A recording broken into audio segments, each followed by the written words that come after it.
Hello, আসসালামু আলাইকুম রহমতুল্লাহ। Hello guys, সবাই কেমন আছেন? আশা করি ভালো আছেন। তো আজকে গিয়েছিলাম ঘুরতে, তো যাওয়ার পরে ভাবলাম যেহেতু আবদুল্লাহ হুজুরের কাছে আসলাম, তো একটু ভিডিও বানাই নি, ঠিক আছে?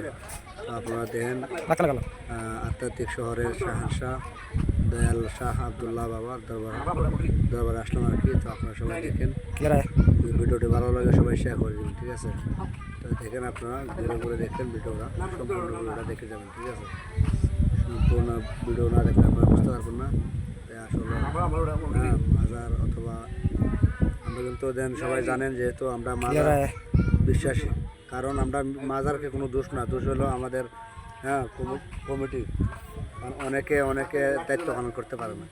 আমরা অনেক সময় দেখতে পাই ওরা সেজদা করে, ঠিক আছে? সেজদা করে, কিন্তু দোষ কমিটির দোষ আমরা দিব, আমরা কোনো মাজারের অথবা কোনো অলিয়া আওলাদের কোনো দোষ দিব না, ঠিক আছে? যারা সেজদা দিব